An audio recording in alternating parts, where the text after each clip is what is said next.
we're at this fantastic little stream and waterfall here, and there's this beautiful green moss on the edge of the riverbank that I want to capture in my shot. Now, what I'm going to demonstrate is the effect of longer and slower shutter speeds on this moving, flowing water.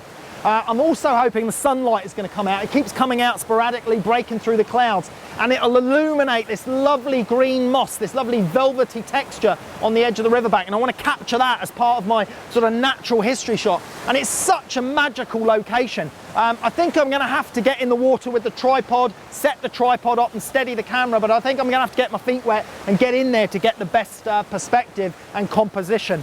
But I'm hoping for something really quite special out of this location. It's just so picturesque. So I'm going to start figuring out my angles, looking for the composition, and we'll have a little chat about that in a second.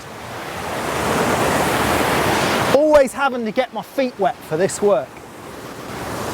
I don't know how deep this is. It's freezing cold, I can tell you that much. Quite deep. Let's get that up a little bit. I think I'm going to need to be in about here somewhere to get the best viewpoint. So let's just take the camera in, have a quick look. Got to be careful that we don't end up slipping up here or stepping into a bit that's a little bit too deep.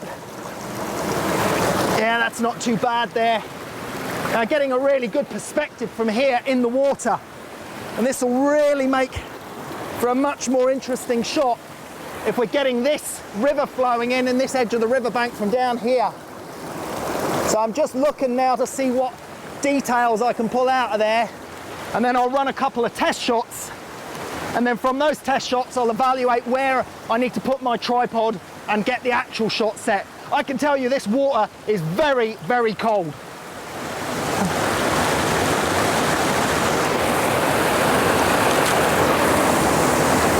Okay, that's quite an interesting position here. That's with a 50mm standard lens rather than the wide angle. And it's sometimes a good idea when you're doing landscape photography to not always go with a wide angle. Sometimes use a standard lens or a telephoto lens to pick out detail in your shot and highlight some of those details by sort of focusing in on it.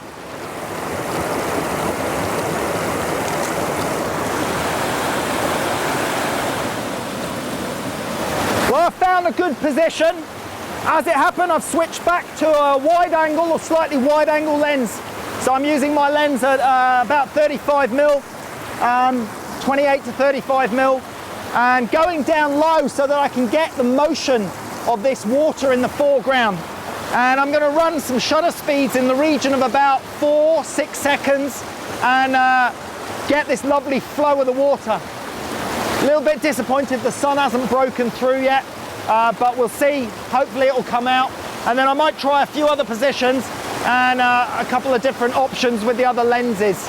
But we're going to get a couple of shots here now as tests for this position, and then just wait for the sun to come out.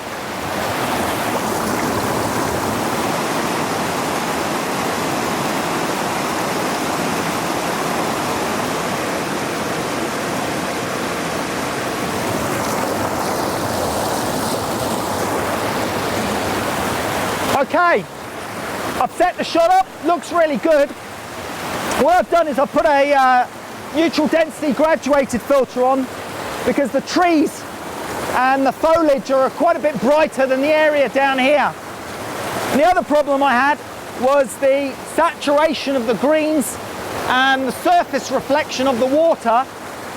So I'm putting on a polarizer filter and that will cut out some of the surface reflection, which actually boosts the contrast of my water flowing, and it'll actually add a little bit of saturation in on the greens and the moss and the foliage, so it kind of enhances the whole picture. So a combination of a polarizing filter and a neutral density graduated filter are going to make this shot a real winner.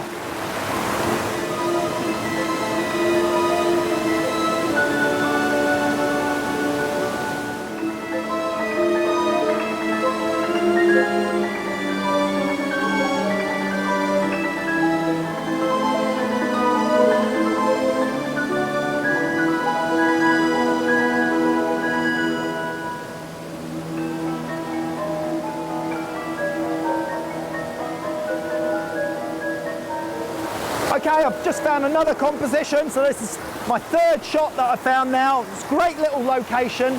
I've also done some shots at different shutter speeds, and I'll show you the results of what those different shutter speeds and what effect they have on the flowing water, so you can see that. So I'm just gonna line this up for my final shot now, and use this foreground interest of this moss on the edge of the rock.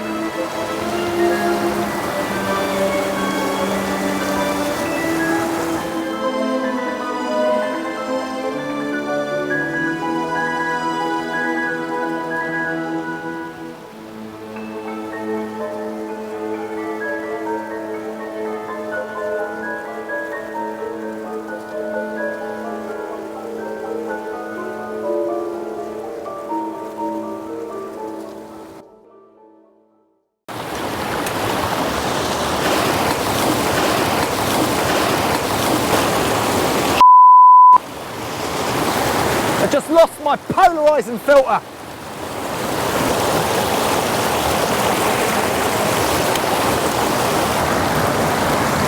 I mean, it'll sink, that's for sure. If it's sunk, it might hit the deck.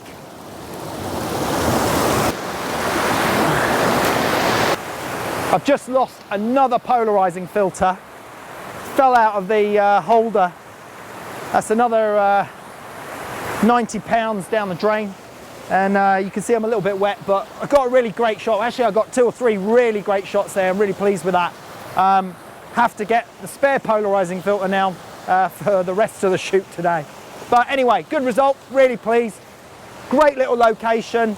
Get your feet wet, get in there, but if you're going to do this, be a little bit careful because it can be a little bit slippery, and obviously choose a stream where the torrent of water and the flow is not too strong.